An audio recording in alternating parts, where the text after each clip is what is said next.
Friends, welcome to my YouTube channel reading classes 0.1। तो आज की क्लास के अंदर हम क्लास 10th का एक सीबीएसई बोर्ड का एक बेहद ही इम्पोर्टेंट क्वेश्चन को सॉल्व करने वाले हैं।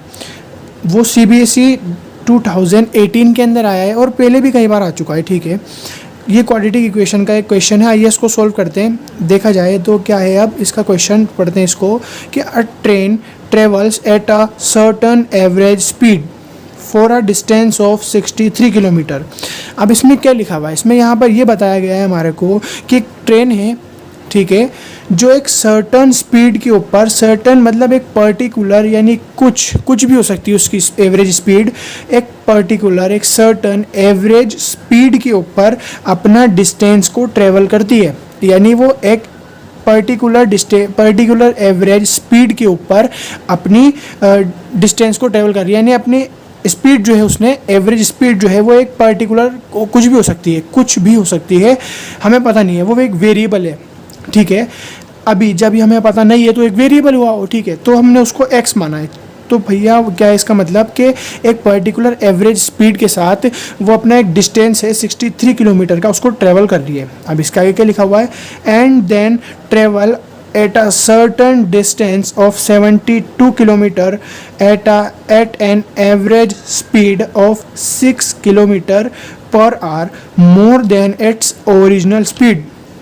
हम यहाँ पे क्या बात बताई गई है आगे कि हमने शुरू में क्या देखा कि एक ट्रेन थी, एक ट्रेन जो थी वो एक पर्टिकुलर एवरेज स्पीड, यानी एक सर्टन एवरेज स्पीड के साथ अपने डिस्टेंस को ट्रेवल कर रही थी। वो डिस्टेंस था 63 किलोमीटर। ठीक है, अब 63 किलोमीटर जैसे ही उस ट्रेन का ख़त्म होता है, पूरा होता है, जैसे कंप्लीट होता है वो डिस्टेंस, तो वो अपनी स्पीड जो है वो बढ़ा लेती है। ठीक है, और जब वो स्पीड बढ़ाती है तो उस बढ़ी हुई स्पीड के साथ, उस इंक्रीज्ड स्पीड के साथ वो डिस्टेंस ट्रेवल करती है 72 किलोमीटर का।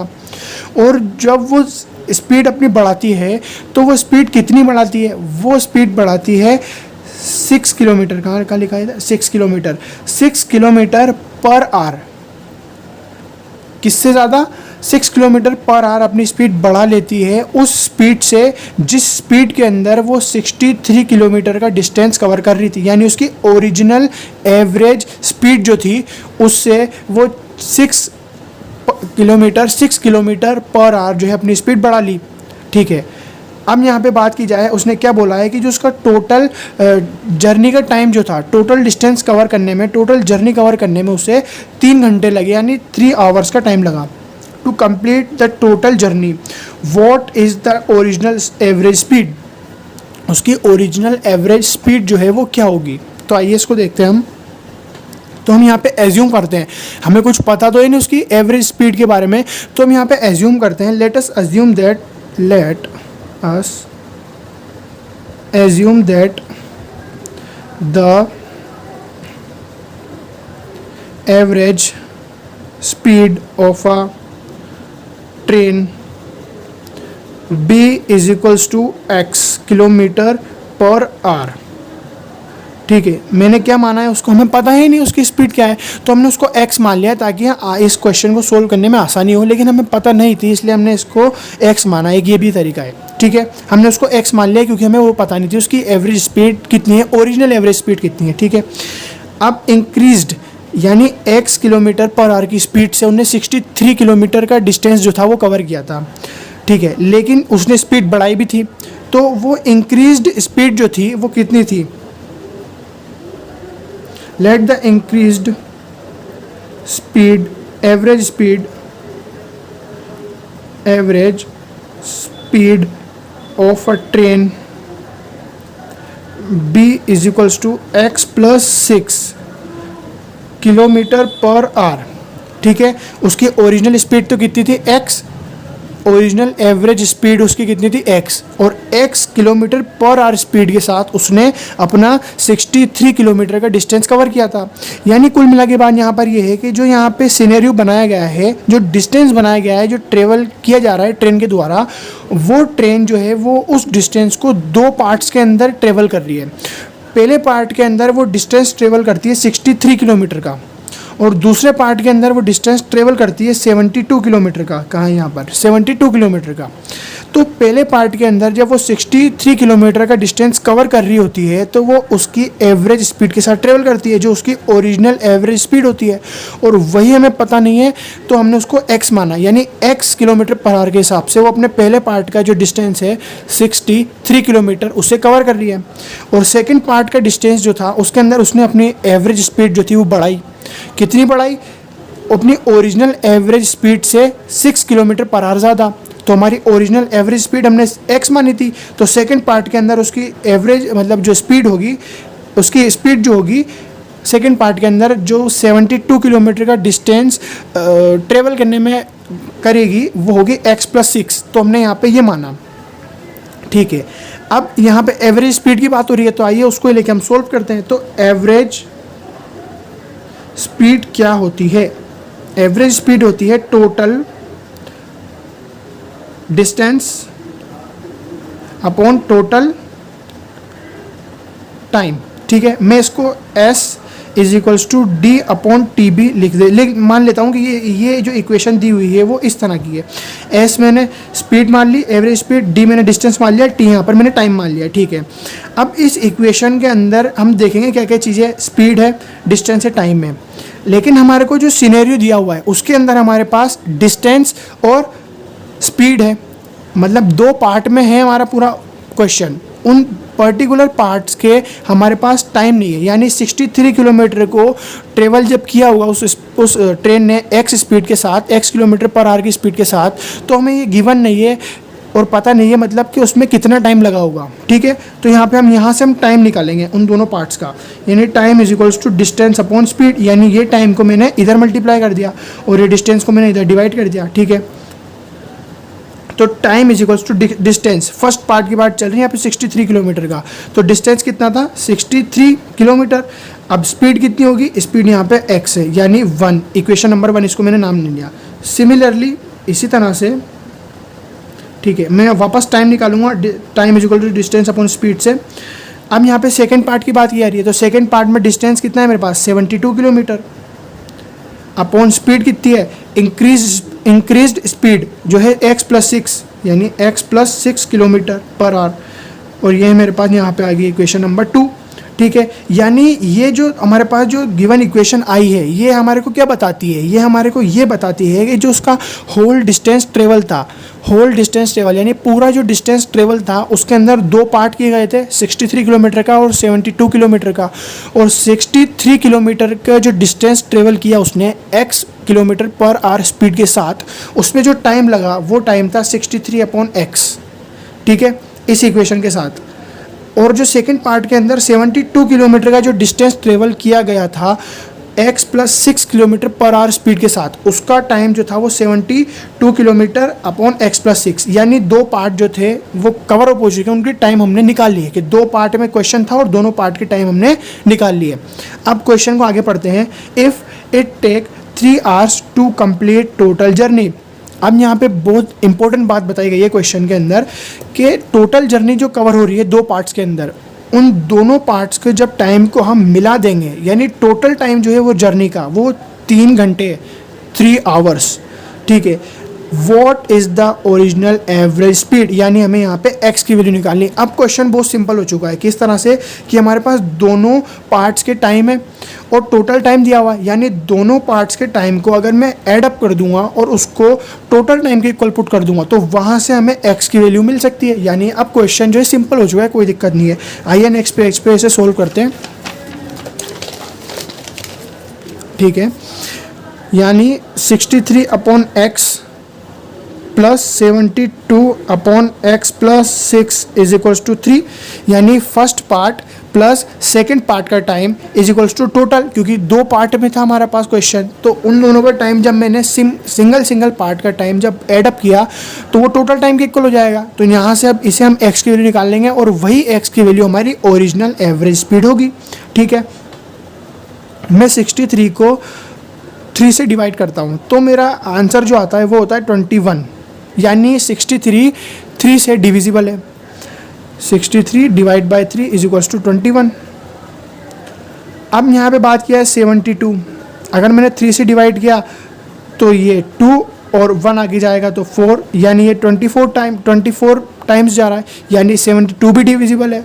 ठीक है, अब मैं इसको अगर 21 को 3 से मल्टीप्लाई कर दूंगा तो मेरा आंसर 63 आएगा, यानी 21 एक करेक्ट आंसर है।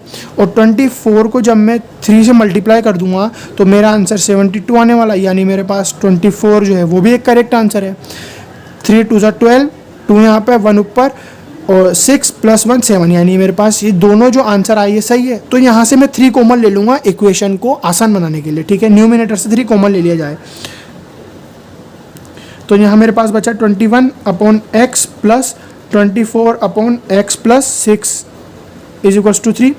ये मल्टीप्लिकेशन में तो ये कैंसिल हो जाएंगे। अब मेरे पास बचा 21/x + 24/x + 6 = 1। ठीक है, अब यहाँ पे एक प्रोसेस है एलसीएम का। अब एलसीएम जब 2 फ्रैक्शन दिए हुए होते हैं, सिर्फ 2 फ्रैक्शन, यहाँ पे ये 2 फ्रैक्शन दिए हुए हैं, तो किस तरह से निकालना है एक ईजी तरीके से बताते हैं। जैसे अपन को a/b दिया हुआ है प्लस c/d दिया हुआ है। ठीक है, अब इसका हमें मतलब एलसीएम निकालना है। ठीक है, तो इसका सिंपल तरीका क्या है कि जब 2 फ्रैक्शन दिए हुए हो तो जो इसका डिनोमिनेटर है वो इसके न्यूमिनेटर से मल्टीप्लाई कर दो, और इसका जो डिनोमिनेटर है वो इसके न्यूमिनेटर से मल्टीप्लाई कर दो, और इन दोनों डिनोमिनेटर को भी आपस में मल्टीप्लाई करके होल डिनोमिनेटर में लिख दो। किस तरह से, a × d AD plus b × c BC upon whole b × d। इस तरह का प्रोसेस है एलसीएम निकालने का जब 2 फ्रैक्शन दिए हुए हमारे को, 2 फ्रैक्शन दिए हुए, यहाँ पे भी 2 फ्रैक्शन दिए हुए हैं, तो हम यही प्रोसेस जो यहाँ अप्लाई कर देंगे, यानी x + 6 को मैं 21 से मल्टीप्लाई कर दूंगा।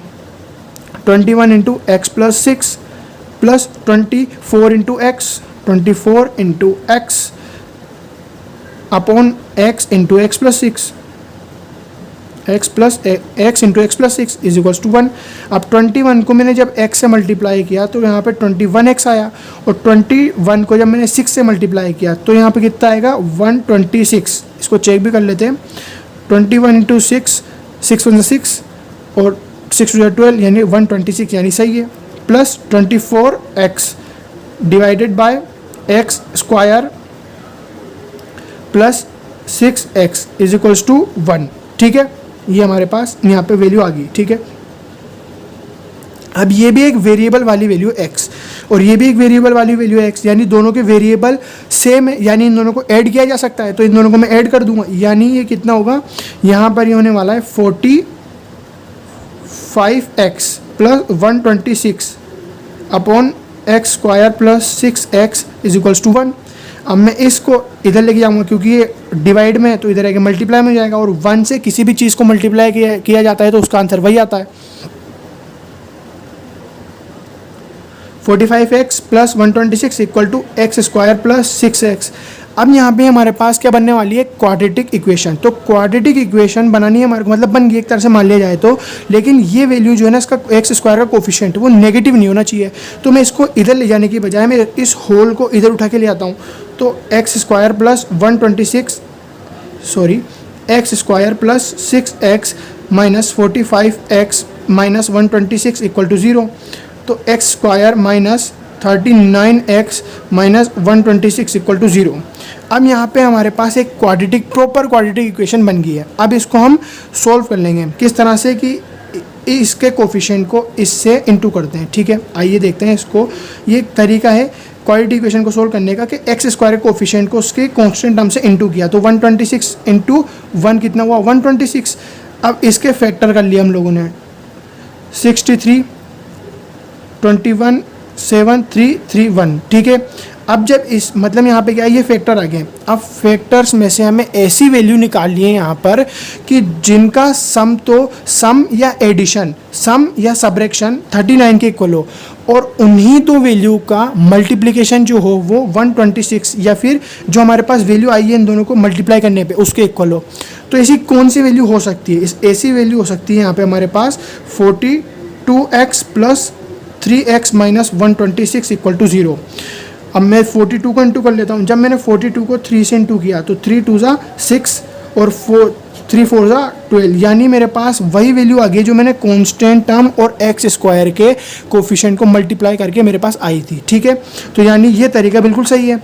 अब यहाँ से मैं कॉमन ले लेता हूँ, इन दोनों में से x कॉमन आ रहा है तो मैंने x कॉमन ले लिया, तो x माइनस 42, ठीक है। अब इधर से मैंने +3 कॉमन लिया, ठीक है, और यहाँ पर भी x माइनस 42। अब जो ये दो ब्रैकेट की वैल्यू है ना, ये हमेशा सेम होनी चाहिए। अगर ये वैल्यू सेम नहीं आ रही है तो कुछ ना कुछ गड़बड़ी हुई है, ठीक है। अब ये जो वैल्यू बची है मैं इसको x के साथ एडअप करके लिख दूंगा, यानी उस वैल्यू के साथ एडअप करके लिख दूंगा जो यहाँ से कॉमन आई है, और x माइनस 42 जो था वो हमारे पास एज इट इज़ आ गया 0।